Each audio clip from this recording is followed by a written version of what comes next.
Police file.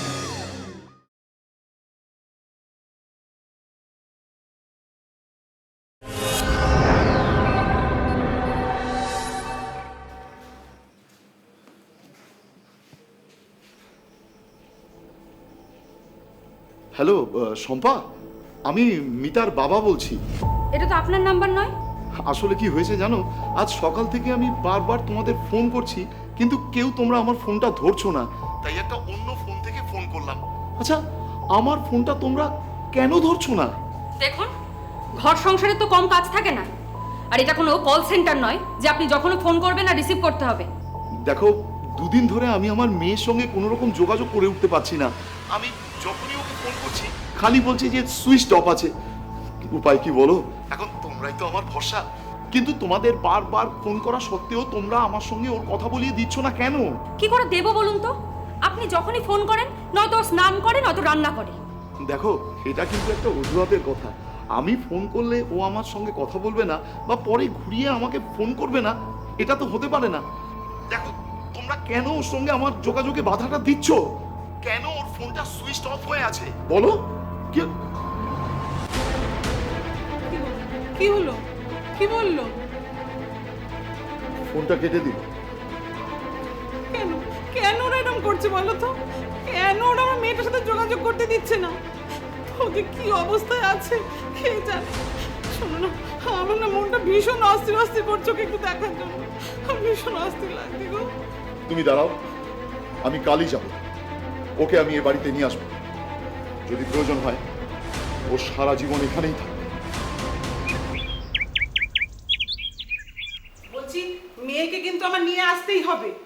ওরা কিন্তু নানা রকম অজুহাত দেখাবে, বলবে এই কাজ সেই কাজ, এখন ছাড়া যাবে না। তুমি কিন্তু ওদের কোনো কথায় কান দেবে না। তুমি বলবে যে ওর মা খুব অসুস্থ, ডাক্তার ভালো কিছু বলছে না, ও যদি না যায় ওর মা বাঁচবে না। উফ মা, তুমি না কিসব আবল তাবল বলে যাচ্ছ, যার কোনো মানেই হয় না। কাল থেকে একই কথা তুমি বারবার আওড়ে যাচ্ছ। কি জানো তো মা, মানুষের যখন পুরো মাথা খারাপ হয়ে যায় তখন এরকম কথা বলে। তোরা তো মা হসনি, বুঝবি না যে মায়ের ভেতরটা কি হয়। ওকে দেখার জন্য ওর মনের ভেতরটা যে কি অস্থির অস্থির করছে তোরা কেউ বুঝবি না। তুমি কোনো চিন্তা করো না, মেয়েকে আমি সঙ্গে করে নিয়ে আসবো। জামাইয়ের ফোন। হ্যাঁ বাবা, বলো। কি? বাবা কি হলো? বাবা কি হয়েছে? তুমি এরকম করে বসে পড়লে কেন? কি বলবি? ফোন করে কি হয়েছে বলো না। বাবা কি হয়েছে বলো না। তারিখটা 15ই জুন 2014। পোলবার মল্লিক বাড়িতে ফোন আসে সেই পরিবারেরই মেজো মেয়ে মিতালির শ্বশুর বাড়ি থেকে। মিতালির মৃত্যু সংবাদ জানায় তার স্বামী সুমিত। সে ফোন করে বলে মিতালি নাকি সুইসাইড করেছে, কিন্তু মিতালির পরিবারের অন্য অভিযোগ, তাকে নাকি খুন করে ঝুলিয়ে দেওয়া হয়েছে। তাহলে কোনটা সত্যি? কেন মরতে হলো মিতালিকে? দেখব আজকের এই পর্বে। আর সেই সঙ্গে দেখাবো এক জালিয়াতের কাহিনী। মিতালির করুণ পরিণতি আপনাদের সামনে তুলে ধরে আপনাদেরকে সাবধান করব সেই সমস্ত জালিয়াতদের থেকে।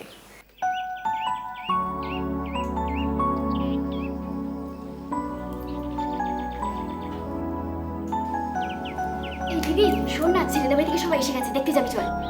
এই বস, আগে সাজা কমপ্লিট হবে, তারপরে একেবারে ছেলের সামনে গিয়ে বসবি। ধর তুই ছাড় তো ওসব কথা।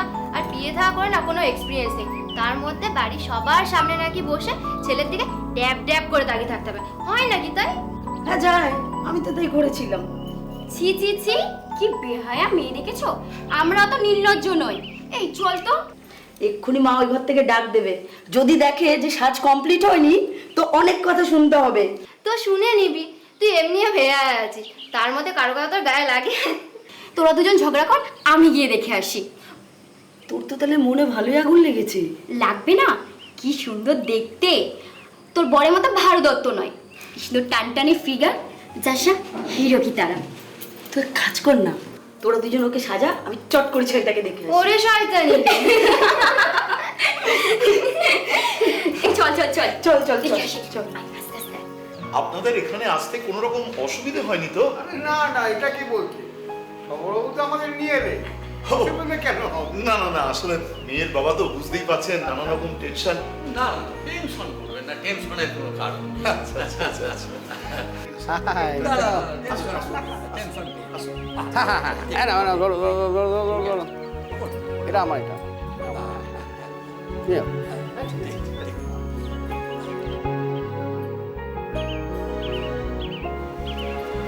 দেখেছিস বলেছিলাম না পুরো হিরোর মতো দেখতে। আরে আস্তে আস্তে শুনতে পাবে তো। এই শুনতে পেলে বা কি, তোরা তো আর আমার বরের মতো ভালো দত্ত বলছিস না, বলছিস হিরো হিরো। যদি শুনতে পারে চারটে সুন্দরী মেয়ে ওকে নিয়ে এসব আলোচনা করছে, ওরা একেবারে গর্বে না ফুলে যাবে, বুঝলি? চারটে সুন্দরী মেয়ে, তিনজন তো বুঝলাম, আমি মেজদি আর পিয়ালি। 4 নম্বরটা কে রে? মানেটা কি? এই আমি সুন্দরী না? ও গড, জাস্ট কিল মি। তুই আর সুন্দরী? সুন্দরী তো, তত্তা সুন্দরী। এই দেখ ভালো হচ্ছে না কিন্তু। আরে তোরা চুপ করবি প্লিজ, একটু পরে আমাকে ওখানে যেতে হবে। আর তোরা যে গলাবাজি করছিস না, সব ওরা শুনতে পাবে। বলো।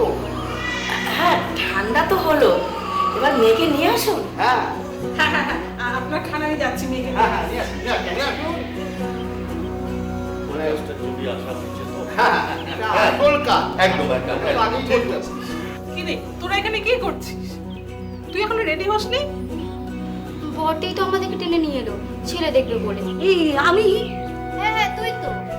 মা দেখলে কিরকম ডাহা ঢপটা ঝেড়ে দিল। এসব সাফাই শোনার সময় এখন নেই, যা চট করে ওকে রেডি করে নিয়ে আয়। এই চল চল। ঠিক আছে, আমরা ঠান্ডা। আমরা খাবো, খাবো। এই সব নাই, এটাও নাই, আপনি করুন, আপনি করুন। আচ্ছা, আমার বাড়িতে সব হয়ে গেছে, আসছে এক্ষুনি। আচ্ছা আচ্ছা ঠিক আছে। করুন, করুন। আচ্ছা দেখো মল্লিকদা, হ্যাঁ বল। ছেলের ব্যাপারে কিন্তু যা বলেছি সব মিলিয়ে দিয়েছি। হ্যাঁ, সফটওয়্যার ইঞ্জিনিয়ার, দিল্লিতে ভালো চাকরি করে, রাজপুত্রের মতো দেখতে, একেবারে যা যা বলেছি সব। এবারে শুধু তোমাদের মেয়েটি পছন্দ হলেই না, বাস। আমাদের মেয়েকে আপনাদের পছন্দ হবেই। নিজেদের মেয়ে বলে বলছি না, এই আশেপাশের লোকজনদের কথা অনুসারেই বলছি। তবে তবে একটা কথা, অনুরোধ বলতে পারেন, আমাদের মেয়ে আসার আগেই কথাটা বলে রাখি। দেখুন, ওকে যদি আপনাদের পছন্দ হয়, দেনা পাওনা নিয়ে ওর সামনে কোনো কথা বলবেন না। একদিকেই আমার শ্বশুর যা দেবে, আপনাদের চাহিদা থেকে অনেক বেশি দেবে। হ্যাঁ ঠিক আছে। এই দিদি, তুই যদি মালটাকে রিজেক্ট করিস তাহলে আমার কোটে দিয়ে দিবি, আউট করিস না কিন্তু। মাইরে আর কি, ও যদি রিজেক্ট করে মালটা আমার কোটে আসবে, আমি যদি রিজেক্ট করে দেন নাই তোর কোটে যাবে, তাই নাকি? এটা কোন থিওরিতে আছে? যে থিওরিতে জামা কাপড়গুলো হস্তান্তরিত হয়, আর ওর পুরোনো জামা কাপড়গুলো কে পরে? আমিই পরি। ছি ছি ছি ছি ছি। ইস, ছেলেটা যদি এসব কথাবার্তা শুনতে পারে না, ইজ্জত বাঁচাতে এবারে পরীকে মরি করে ছুট লাগাবে। আসছে দেখো নীলজ্জ। ভাগ্যিস আমার বরটা তো হ্যান্ডসাম নয়, না হলে তোদের জ্বালাই ইজ্জত বাঁচাতে না ওই বাক্স বন্দি করে রেখে আসতে। এই কিরে কিরে, শুধু হয়েছে, সাজগোজ হলো? হ্যাঁ হয়ে গেছে। সুন্দর সাজ হয়েছে। কার সাত দিন যেমন মিতালি মাকে দেখার পরে চোখ ফেরাও। হ্যাঁ মা, পুরো বিউটিফুল লাগছে দিদিকে। আর আমাদের বোনেদের মধ্যে মেজদিকে তো সব থেকে ভালো দেখে। এই চুপ কর তো। না রে দিদি, সত্যি কথা বলছি। চলো চলো চল।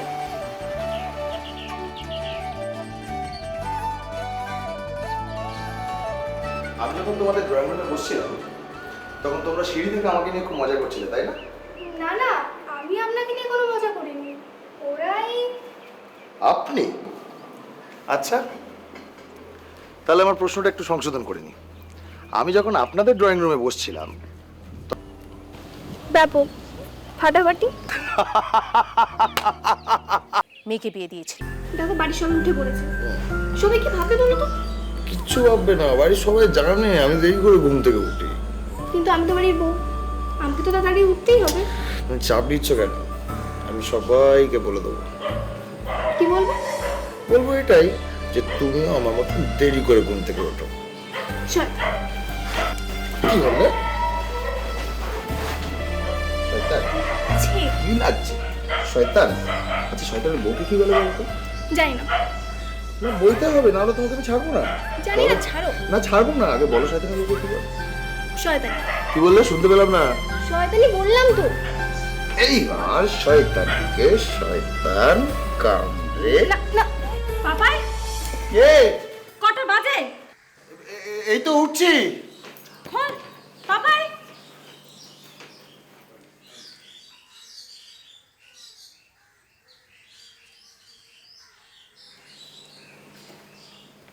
কি রে, তুই এত বেলা করে শুয়ে থাকবি বলে কি তোর বউও এত বেলা করে শুয়ে থাকবে?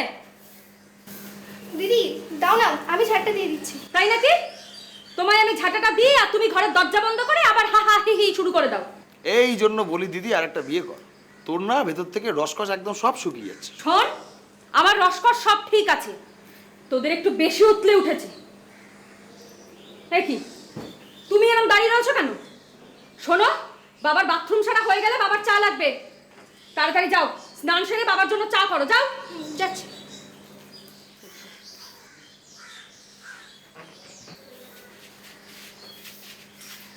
তুই কোথায় চললি? ইয়ে পটি করতে। এই তো তোর বউ বাথরুমে গেল, দুজনে একসঙ্গে বাথরুমে যাবি নাকি? হ্যাঁ তাতে সমস্যাটা কোথায়? ও স্নান করবে, আমি পটি করব। চুপ কর, বেহায়া ছেলে একটা। এই জন্য বলি দিদি তোর রসকস সব কমে যাচ্ছে। শোন শোন, প্রতিদিন পান পাতা বেটে 1 ঘটি করে পানের রস। চুপ কর, এক নম্বরের অসভ্য ছেলে, ঠাটি একটা চড় মেরে দেবো। এই শোন, বাবা আমার ঘরের বাথরুমে যাবি কিন্তু ওখানে যেন কোনো নষ্টামি না হয়। যত সব।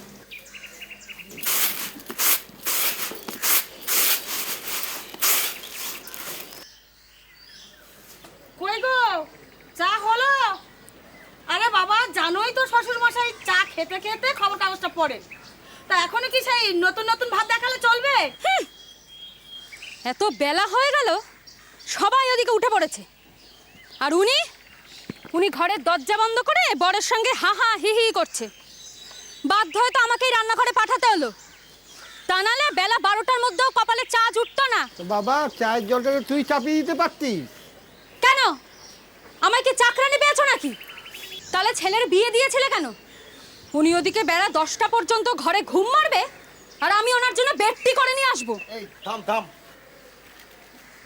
এই শোন, তোর বউকে বলে দিবি রোজ সকাল সকাল আমি ওকে ডেকে তুলতে পারবো না। তাছাড়া কি ও চাকরানি পুষে এনে রেখেছে নাকি বাপের বাড়ি থেকে? বলে দিয়েছি। হ্যাঁ হ্যাঁ নে চাটা খা, মাথাটা ঠান্ডা কর।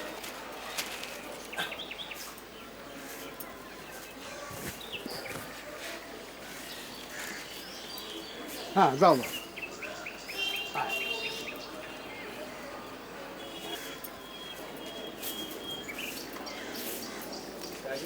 দাও। থু, কি জঘন্য! এটা একটা চা হয়েছে?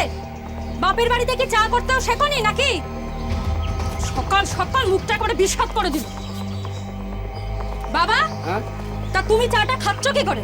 না একটু কষাটে হয়েছে। একটু কষাটা হয়েছে? তোমার দেখছি মুখের একেবারে টেস্টটাই নষ্ট হয়ে গেছে।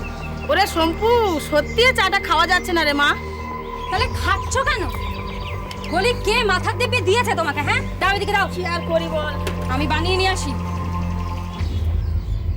তোর তো খুব ভালো লেগেছে তাই না? হ্যাঁ একেবারে অমৃত।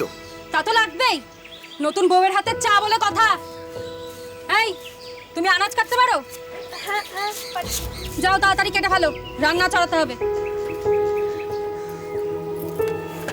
ওরে শম্পু, ওরে মা হাতটা একটু ধর না, একটু ধরে তোল না বাবা, পাটা ঝিঝি করছে। জানো তো পায়ে ব্যথা, এই মাটির মধ্যে থেবড়ে বসো কেন? হ্যাঁ একটু চেয়ারে গিয়ে বসতে পারো না?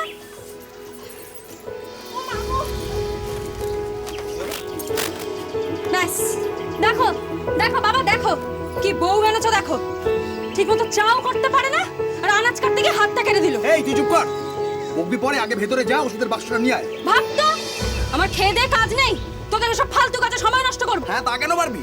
তুই তো দেশের প্রধানমন্ত্রী, তোর তো সময়ের অনেক দাম। এই শোন, একদম মুখ সামনে কথা বলবি। বউয়ের সামনে বেশি বীরত্ব দেখানো হচ্ছে, সব বীরত্ব না একেবারে খুঁচিয়ে দেবো। এই চুপ, একদম চুপ। চল ভিতরে চল, চায়ের জল বসাবি, চল। ওদেরটা ওরা বুঝে নেবে। চলো চল। শোনো, তুমি একটু আঙুলটা চেপে ধরে বসো, আমি ভেতর থেকে ওষুধের বাক্সটা আরে না না না না, তুই বল, আমি নিয়ে আসছি।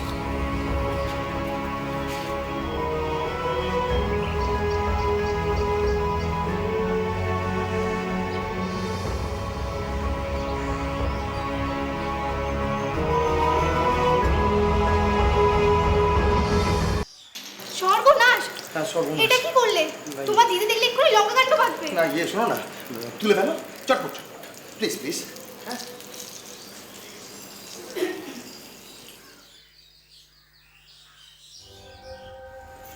এ কি, কাপটা ভেঙে ফেললে? না না, আমি না। তুমি না তো কে? আরে কে ভেঙেছে? ভূতে? সত্যি বাবা, আসার পর থেকেই কাপ ডিশ ভাঙা শুরু করেছো। সংসারটা যে কি করে চালাবে ভগবানই জানে। লক্ষ্মী ছাড়া লক্ষণ একটা। আরে হা করে দাঁড়িয়ে দেখছো কি? এই কাপগুলো নিয়ে যাও, ফেলে দিয়ে আসো। গ্যাসে আবার কি বসিয়েছো? পুড়ে উঠছে তো, যাও। দীক্ষেতে একেবারে।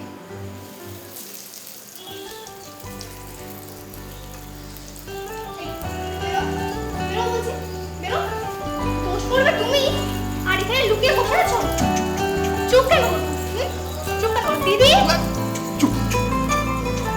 দোষ করবে তুমি, আর আমাকে লক্ষ্মী ছাড়া শুনতে হবে। চলে গেল, চলে গেল, চলে গেল।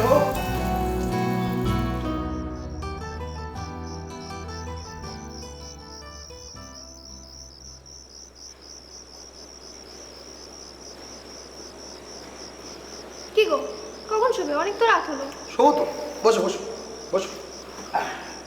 বলো। আজ এতদিন পর তোমার দিদি আমার রান্নার প্রশংসা করলো। প্রশংসা করলো? কখন? শুনলাম না তো। শুনতেও পাবে না, একে বলে নীরব প্রশংসা। বাবা, সেটা আবার কি জিনিস? দেখো না, এমনিতে পান থেকে চুন খসলেই তোমার দিদি সাথে চিৎকার চেঁচামেচি করে। আজ রান্না নিয়ে কোনো কথাই বললো না, চুপচাপ পাত পরিষ্কার করে খেয়ে উঠে গেল। বুঝলাম বুঝলাম, কিন্তু এই ঘটনাটা কিন্তু একটা অন্যরকম ব্যাখ্যাও করা যেতে পারে। দেখবে প্রচন্ড ঝড়ঝঞ্ঝা হওয়ার আগে না প্রকৃতি একদম থমথমে হয়ে যায়। সেটা তো ভেবে দেখিনি। জয়ন্তী মঙ্গলা কালী ভদ্রকালী কপালী। ওই চণ্ডীকে না আমরা চিরটা কাল রণং এই রূপেই দেখেছি, বুঝলে? ও যে কোনো ভালো কাজকর্মের আগে জানবে কোনো রকম গন্ডগোল লুকিয়ে গেছে। না, তুমি যা বললে না, আজ আমার সারা ঘুমিয়ে আসবে না।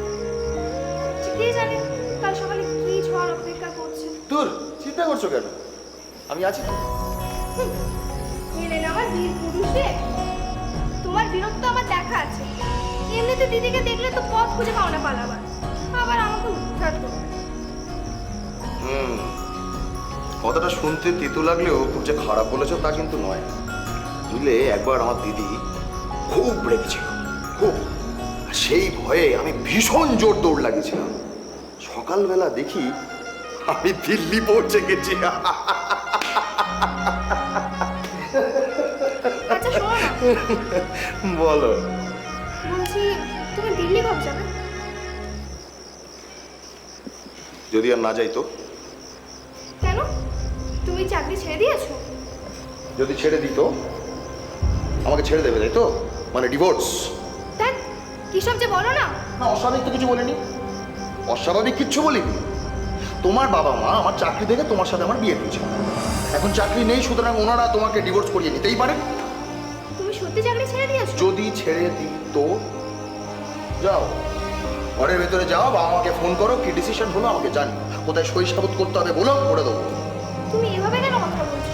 স্ত্রী হিসাবে এটা জানতে চাও কি আমার অপরাধ? আর কি কি জানার তোমার বাকি আছে বলতে পারো? চাকরিটা কেন ছাড়বে? সেই কৈফিয়ত কি তোমাকে দিতে হবে? হ্যাঁ, বাপের বাড়ি থেকে কয়েকটা পণ সামগ্রী দিয়েছে বলে কি মাথাটা কিনে নিয়েছো? তুমি এভাবে কেন কথা বলছো? এই তো কিছুক্ষণ আগে ভালো মানুষ ছিল। এই শোনো, এই সমস্ত ভালো মানুষ খারাপ মানুষের বিচারটা তুমি সারা রাত ধরে বসে করো। হ্যাঁ, আমার খুব ঘুম পাচ্ছে, আমি শুতে চললাম।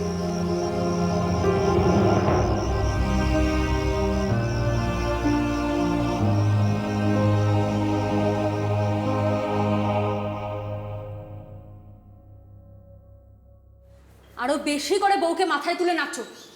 আদিক্ষেতা দেখে আর বাঁচি নেই। এই বাজে বকিস না তো, কি এমন আদিক্ষেতা দেখেছিস ওকে নিয়ে? দেখ পাপাই, শম্পা কিন্তু ঠিকই বলেছে।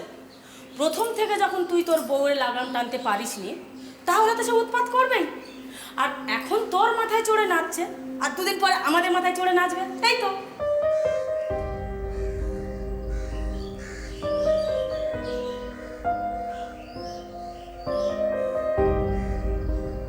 আমি তো এখনো নিজের কানকে বিশ্বাস করাতে পারছি না ও যা বললো।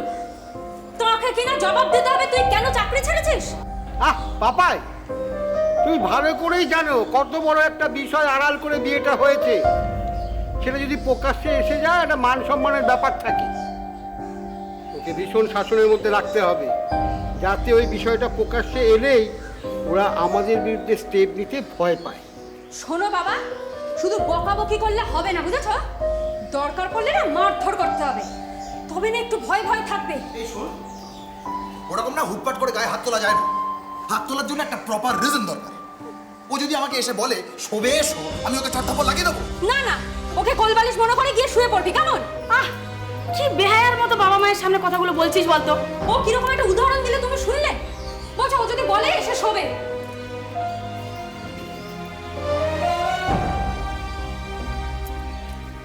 পিরিতটা একটু কমা, মনের মধ্যে একটু তেতো ভাবটা আন, তবে না মারধর করতে সুবিধা হবে।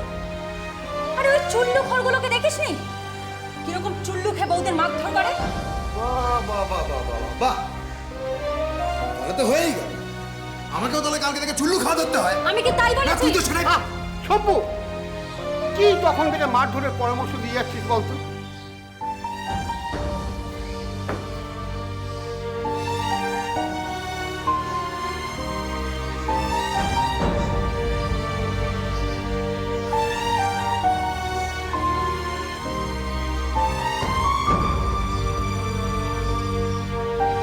ঘরের বউকে যদি মারধর করা হয় আর সেটা যদি প্রকাশ্যে আসে, আমাদের মান সম্মান বাঁচবে তো? তুমি চুপ করো তো। ঠিক আছে, আমি চুপ করছি, কিন্তু শাসন করো, মান সম্মান বাঁচিয়ে। এদিক ওদিক কথা সব বাদ দিয়ে আমি যেটা বলছি সেটা শোন। তোর বউ যখন জেনেই গেছে যে তুই আর দিল্লিতে যাচ্ছিস না, তাহলে তোর বউকে বল বাপের বাড়ি থেকে টাকা নিয়ে আসতে।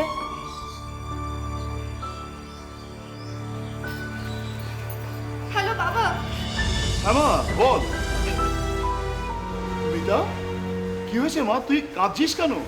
বাবা, বাবা ওরা আমাদের ঠকিয়েছে। ঠকিয়েছে মানে? বাবা, ও কোনো সফটওয়্যার ইঞ্জিনিয়ার নয়। মানে সুমিত, সুমিত কোনো ইঞ্জিনিয়ার নয়? না বাবা, ইঞ্জিনিয়ার তো দূরের কথা, ও তো কোনো রকমে এইচএস পাস করেছে, আর ওর রেজাল্ট আমার সামনে। তাহলে দিল্লিতে কি করে ও? ওকে গিয়ে বল তুই আর দিল্লিতে যাচ্ছিস না, এখান থেকে ব্যবসা বাণিজ্য করবি। আর গিয়ে বল যে এই ব্যবসার জন্য 10 লাখ টাকা লাগবে। হ্যাঁ, 10 লাখ? মা ওকে পানের স্টল দেবে নাকি? আজকাল 10 লাখ টাকায় কিছু হয়? 20 লাখ আনতে বলতে হবে। হ্যাঁ হ্যাঁ, তাই দিয়ে বল 20 লাখই লাগবে। যা গিয়ে বল, এক্ষুনি যা। আমি আমি সময় সুযোগ বুঝে বলবো। আরে এক্ষুনি ঠিক সময়, গরমে গরমে কথাটা সেরে ফেলতে হবে। কাল রাতে যখন ওকে জিজ্ঞেস করলাম দিল্লি কবে যাবে, ও অদ্ভুত আচরণ করলো, তখনই আমার সন্দেহ হয়েছিল। বুঝেছি, তোর একার দ্বারা কিচ্ছু হবে না, আমাদের সবাইকে যেতে হবে। আর তাছাড়া তোর বউ তোকে একা পেলে থেপড়ে দিতে পারে। আমরা সবাই গিয়ে যদি একটু চাপ দিই, তাহলে ও ঠিক বাপের বাড়ি থেকে টাকাটা নিয়ে আসবে।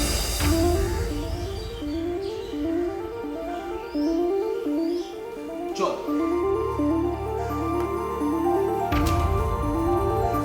আমি আজকে রুম হাজারে সব রেজাল্টগুলো দেখতে পাই, আর ওতে ধাপা যেটা ধরা পড়ে বাবা। আমি আমি তো ভাবছি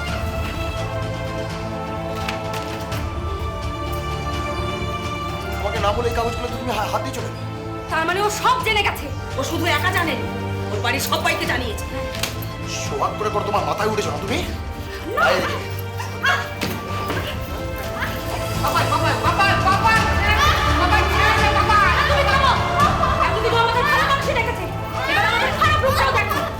আমাদেরকে লোকের সামনে ছোট করা হলে ওর এই হাল হবে। এই শোন, তুই কাল বাড়ি যাবি, বাড়ি গিয়ে বাবার কাছ থেকে 20 লাখ টাকা চাইবি বাবার ব্যবসার জন্য। ওই টাকা নিয়ে এই ভিটায় তবে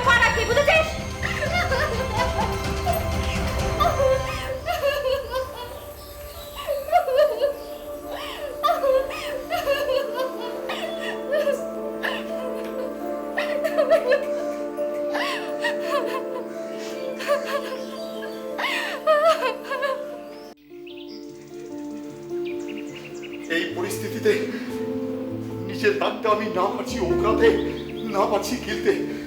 বলতে হলে নিজের জামাই সম্পর্কে বলতে হয় ও একটা চোর, একটা চিটিংবাজ। চোর চিটিংবাজ পর্যন্ত তবু মেনে নেওয়া যায় বাবা, কিন্তু ওরা তো মিতার গায়ে হাত তুলেছে। মিতার মতো একটা শান্ত ধীর মেয়ের গায়ে কি করে যে হাত তুলতে পারলো? হায় ভগবান, কেন আমি ভালো করে খোঁজ খবর নিলাম না? 5টা লোকের কথা শুনে মেয়েটাকে জলে ফেলে দিলাম। আমি বলছিলাম, এখন আপনি কি ভাবছেন? ডিভোর্স বা অন্য কিছু? না না না, ডিভোর্সের কথা এখন ভেবে লাভ নেই। জানো তো, ডিভোর্স হওয়া মেয়েদের সহজে বিয়ে হয় না। আর ও কি এই বয়স থেকে বাকি জীবনটা ঘরে বসে কাটাবে? আমাদের তো আরো 2টো মেয়ে আছে, তারপরে তো বিয়ে শাদীর কথা ভাবতে হবে। আমিও সেটা ভাবছিলাম। বিয়েতে এত খরচ হয়েছে, তারপর পণের টাকাটাও নেহাত কম ছিল না। আর এই অবস্থায় যদি ডিভোর্স ফাইল করা হয় তাহলে তো ওরা পণের টাকাটাও দেবে না। আর তারপরে পুলিশ কোর্ট কাছারির ঝামেলা। না না না, কোর্ট কাছারি চটপটে গিয়ে লাভ নেই। তাহলে আর কি, মেয়েকে মরতে পাঠাও। দেখো মা, তোমরা যদি ওকে এখানে না রাখতে চাও, আমি ওকে আমার কাছে নিয়ে যাবো, কিন্তু তবুও ওই শ্বশুরবাড়ি আমি ওকে পাঠাবো না।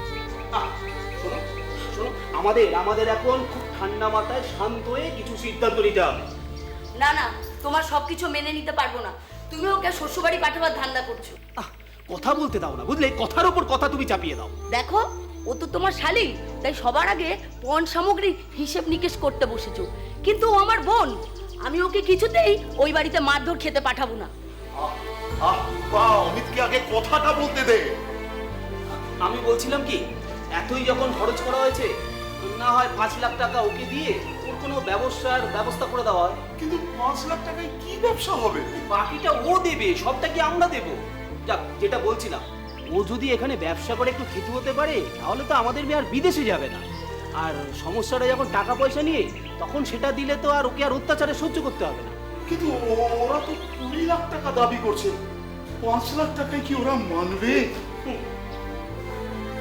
ওরা যদি 5 লাখ বলতো, আমরা 1 লাখ বলতাম। তাই ওরা 20 লাখ টাকার কথা বলেছে। বেশ, তবে তাই হোক।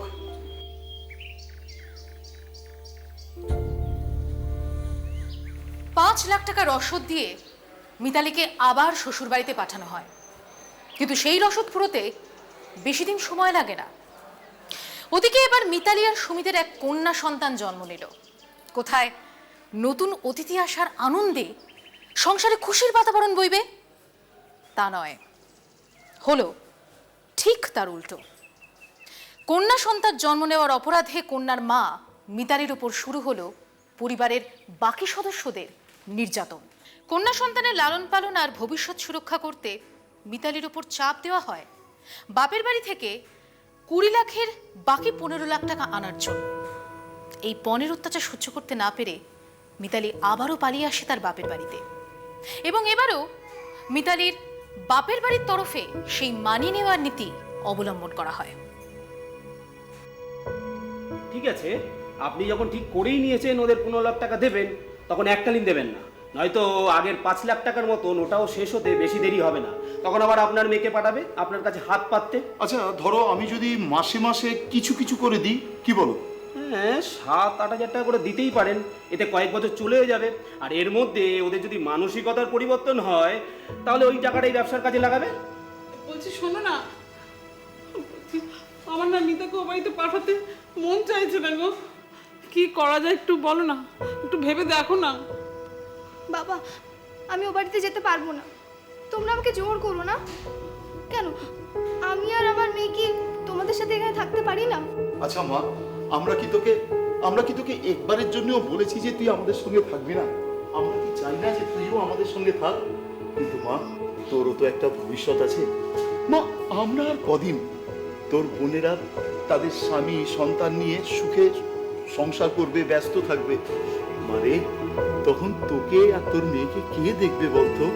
কাউকে দেখার দরকার হবে না, আমি ঠিক চালিয়ে নেব, কিন্তু তাও আমি ও বাড়িতে যাব না। শোন মা, শোন, সমস্যা আরো আছে। দেখ, এখনো তোর 2 বোনের বিয়ে হয়নি, সম্বন্ধ দেখা চলছে। তুই এখানে থাকলে লোকেরা তোকে নিয়ে তোর বোনেদের বিয়েতে বাধা দেবে। মা, এটা তো গ্রামাঞ্চল। দেখ, এখানের লোক এটা বুঝবে না যে তোর শ্বশুর বাড়ির লোক তোর সঙ্গে কি করেছে। তারা বলবে যে এদের রক্তে শ্বশুর বাড়ির ঘর করাই নেই। জামা তুই যা, আমি মাসে মাসে তোর অ্যাকাউন্টে টাকা পাঠিয়ে দেবো। দেখবি দেখবি তখন ওরা তোর খুব আদর যত্ন করবে, তোর উপরে কোনো রকম অত্যাচার করবে না। আরে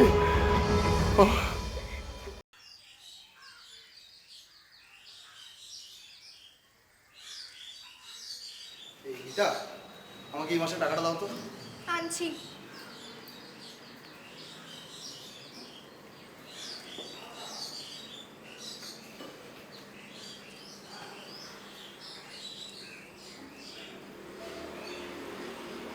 সে কি রে, আজকাল তোকে তোর বউয়ের কাছে হাত পেতে টাকা নিতে হচ্ছে? কি করবো, ওর বাবা সমস্ত টাকা ওর অ্যাকাউন্টে ট্রান্সফার করে। আর তুই সেটা মেনে নিলি? তা না মেনে উপায়? মানেটা কি? আমার তো মনে হচ্ছে তোর বউয়ের হাতে শাখাপালাটা খুলে তোর হাতে পরিয়ে দেওয়া উচিত ছিল। এই শোন, ফালতু কথা বলিস না তো। কোন উপায় থাকলে বল। একটাই উপায় আছে, ওকে চাপ দিতে হবে।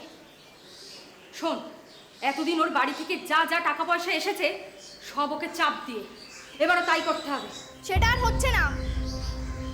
আমি অনেক ভুল করেছি, তোমরা আমাকে অত্যাচার করেছো।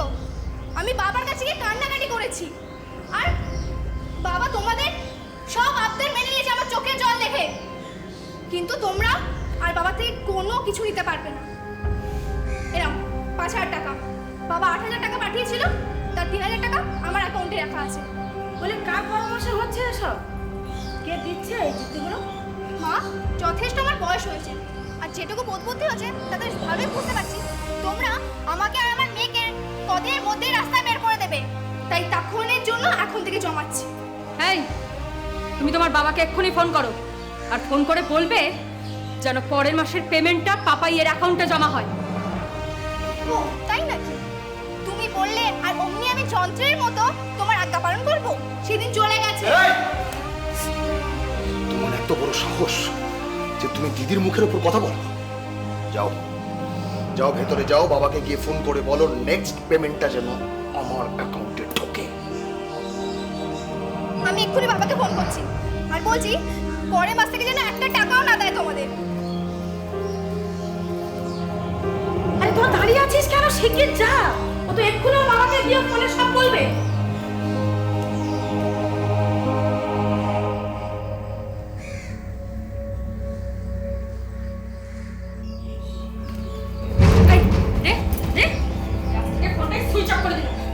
কোথায় কোথায় তো বাবাকে ফোন করে না। চল সালি, আজকে তো ব্যবস্থা। মা, বেশি করে একদম মেরে বেশি করে একদম মেরে ফেল। আরো মর মর, আচ্ছা করে।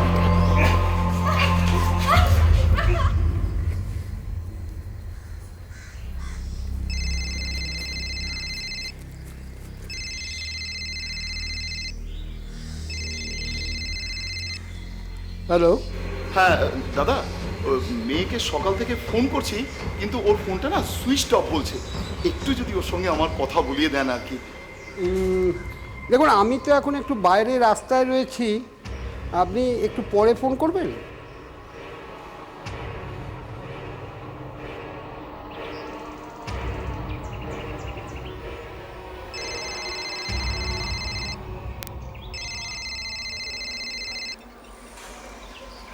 হ্যাঁ বাবা বলুন। বাবা, ও মিতালির ফোনটা তো বন্ধ আছে, বলছিলাম একটু ওর সঙ্গে কথা বলিয়ে দেওয়া যাবে? ইয়ে, ও তো এখন রান্নাঘরে খুব ব্যস্ত, আপনি পরে ফোন করুন।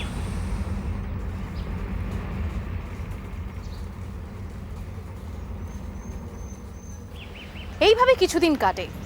সুব্রত অর্থাৎ মিতালির বাবা মিতালিকে অনেকবার ফোন করেও পায় না। তার শ্বশুরবাড়ির লোকজনদের ফোন করে মিতালির সঙ্গে কথা বলিয়ে দিতে বললে তারা নানান অছিলায় বিষয়টিকে এড়িয়ে যাচ্ছিল। এরপর একদিন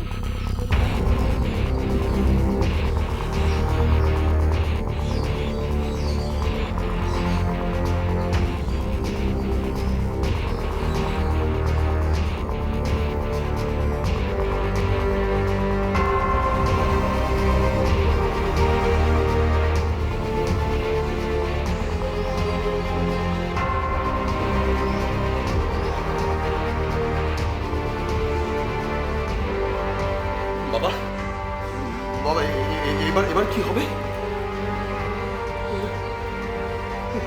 ভাবনা চিন্তা করে লাভ নেই। তুই বাবাকে ফোন করে আসতে বল। কি বলবো ফোন করে? আরে কি বলবি? বলবি ওর মেয়ে সুইসাইড করেছে। মিতালিকে হত্যা করা হয়েছে নাকি সে আত্মহত্যা করেছে সেটা এখনো বিচার্য। তবে আরও একবার আমাদের এই সমাজের সযত্নে সদর্পে লালিত সেই পণ প্রথার কারণে একটা তাজা প্রাণ নিঃশেষ হয়ে গেল। শ্বশুরবাড়ির অত্যাচার আর বাপের বাড়ির নির্বিকারভাবে মানিয়ে নেওয়ার পরামর্শ বারবার মিতালিদের মৃত্যুর মুখে ঠেলে দিচ্ছে। আজকের এই বিষয়টি পুলিশ ফাইলসের পর্বে তুলে ধরার একমাত্র উদ্দেশ্য আপনাদেরকে সচেতন করা।